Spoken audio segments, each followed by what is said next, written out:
God, hardest part. I would say, honestly, probably working with animal actors. I want to talk to her. There's no way we can come up with that kind of money that quickly.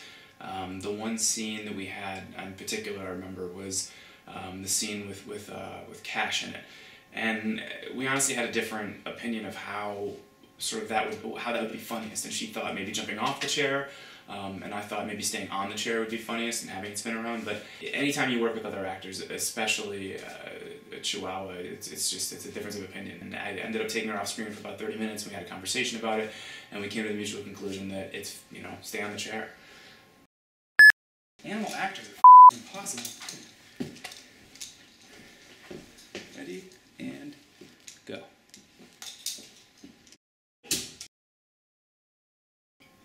Oscar talk. Until you just said it right now, no one has said anything about Oscars. I honestly don't see how we'd even be eligible for that. No, maybe like short animated film? One of the hardest parts, honestly, was that first scene. Getting myself in the mindset to be able to really display that sort of angst and emotion and all that. I mean, it was very difficult. I've learned a lot through my studies, not obviously not acting, but I thought, what if I were a character in a movie and my girlfriend were kidnapped? That really resonated with me, and that was I mean, it clicked. Casting. Oh, another fun fact. Ryan actually wasn't supposed to be in the film. He was producing, and he was directing, and he was doing the editing. I was dead to the score. I downloaded it. Well, we had initially sent it off the first iteration to Ben Affleck, but we talked to his people, and it turns out, Ben Affleck can't read. One of the hardest parts for me was honestly working with amateurs. Okay.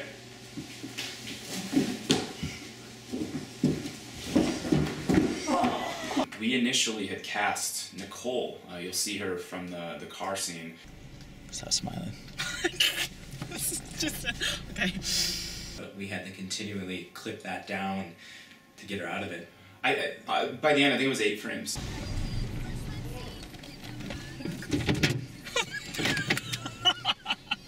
Did we give that car back? We didn't. I still have it in the garage, actually. Most of my professional career, not in acting, because I've never acted before, but in my professional career, just being a professional, I've dealt with other professionals. One scene in particular, you'll see it come out, is when we're throwing the guns, and to sort of throw it to you and have you fumble it, and then and then try to do it again and have you go to cock it and have it was already cocked.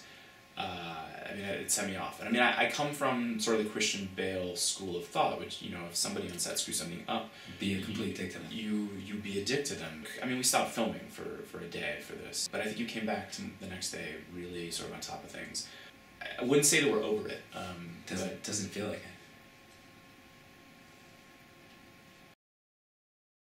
One of the better aspects for me was being able to work with Jason. We've never collaborated on a buddy cop nerve spoof before. I learned a lot from people, and not just actors, but things on the internet.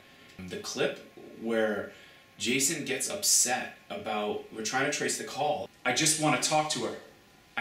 Hello? And you say, and I gotta remember it. You say, damn it.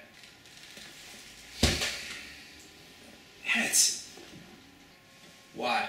We were ad-libbing at that point. There was no script for that. Where did that come from? That's actually based on a Blink-182 lyric. The mode you were in when we did that garage scene, and you slammed your hand into the wall. I thought you broke it, and both the wall and your hand. Like you, I didn't go to acting school. I just kind of pretended like I lost my cell phone. God, Inspirations. Good question. Too many to name. I guess I'll just start. Woody Harrelson and Money Train. Yeah. Harry Potter, the book, not the movies. Kid from Kid and Play, whatever the names of those were. Fireman, just in general. Will Smith's Kid, Karate Kid. The Tim Allen, every Santa Claus. I mean, the series. Sex and the City 4th season. Leonard Nimoy's cameo in Star Wars, honestly, one of the best. Dan Marino in Ace Ventura. Again, another perfect example. The white guy in Medea, big. I've seen that probably 35, 40 times, and every time nails it. People at the movie theater that take your ticket. Ushers? Or do you mean Usher? Danielle Steele. Great series. Learned a lot from that. Honestly, a lot of the emotional places that I go to are based on Danielle Steele, not novels, but the covers. The redheaded kid from Rugrats was a big one for me. Queen Latifah. And I think you'll notice a little bit of a shoulder shimmy to me in this scene, and that's something I picked up from her.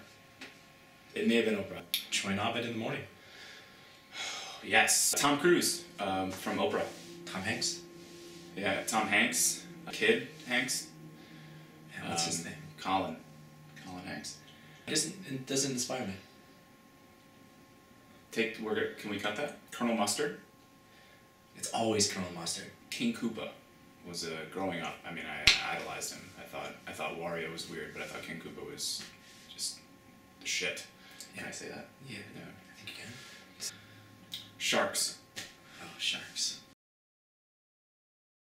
One of my favorite scenes, honestly, the audio didn't make the movie, but yeah. the chalkboard scene. I mean, the scene where we're kind of going through the timeline. I guess, roll the clip. Black cats, not the same thing as pigs, but they are still cats, okay? Alright? Every month, we're getting a different number. We don't even know what these numbers are, I just wrote them at random, okay? There's no meaning to these numbers, but 16 divided by 4 remains 4, no matter how you look at it. Now, I recommend we double it, okay? We get a weird ad. Is it a before or after? We don't know, alright? How's the prize, guys? People to thank. Oh God. I wish I could say someone, but honestly, that was probably about 99% us. So I guess if I had to come up with someone, I would say my mom, probably, for making me that funny. Nobody comes to mind. I think probably just you. Yeah. No, you too. Thank you. Filming and planning the attack scene was honestly really fun. I think we both had a good time with that. People always ask, in that scene, where did you get the rig that kind of floated up and above the table? And honest answer, it's not a rig. That's actually a person holding a camera. These guys. Army guys. They're probably not going to be laying on the ground. No. Not if they're smart. And I know these guys, they're trained. Although we did have some differences of opinion. This is you? Why is that me? It's gotta be you. Why am I the chick? Because there's only two things, and I look like him. One of my favorite scenes in the movie is the scene in the dense jungle of my backyard. This scene was really difficult for me. Not emotionally, but because we actually have a puma. There's a puma? Yeah, there's a puma. There's literally a pretty large puma back there. The crime scene. What a crazy story. That was an actual crime scene. And scary stuff. We were arrested. We were literally arrested for being there. You're suspects. For about 6 months we were suspects, and I was prosecuted for obstruction of justice, to be completely honest with you. But the process is ongoing, and not guilty. One of my favorite moments in the movie is the fight scene. We sat down and we watched Bourne Identity probably twice. And we took it a little step further, and I think we kind of got into this, I think everyone's talking about it, slap fights. People are always doing real fights, and we thought, slap fight, do a slap fight. Isn't that really how you fight? That is, yeah. I think it speaks on screen. I think you feel that kind of... Are we going to be doing anything in the future? That's a good question. I know I've got some ideas. I'm going to take a shower. We're going to play PlayStation together. Mm-hmm. A remake of You've Got Mail, but with Twitter. The Hanson brothers want to come out with a Mbop 2 video. We were talking about producing that. Not with them, but we talked about it. When everyone's talking about the cloud, and we're like, what's above the cloud? It's the stratosphere, so let's do it's called Strat. A sequel to a sequel. Competitor MapQuest. Eddie Murphy's been so successful with these fat suit movies. We were thinking, buy a fat suit really is where I sort of left off the thinking, but yeah. Something like Facebook. We were thinking about doing a prequel, honestly, to the Nerf movie, where it's like, where did we buy these guns? Target. The short answer is Target, yeah, but it still is an adventure. The question we get asked the most is probably, so what's the story with the girl? Who was the girl? And the honest to God answer is we have no idea. We got home from a football game, and she was tied up on my couch. Not uncommon. Yeah, and we just sort of got the camera out and thought, let's get a pig sit down and scare the out of this girl. And I think what you see is real fear. Yeah, that's terror.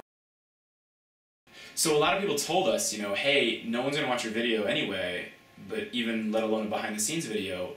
But if you want anyone to watch it, everyone's doing these alternate endings, and everyone's doing cliffhangers.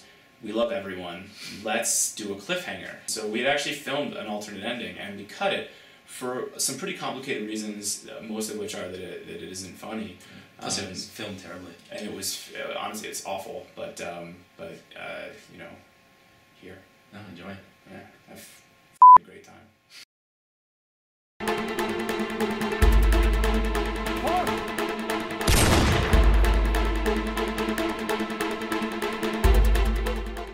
Did it hurt? Fine. Actually, that didn't hurt at all.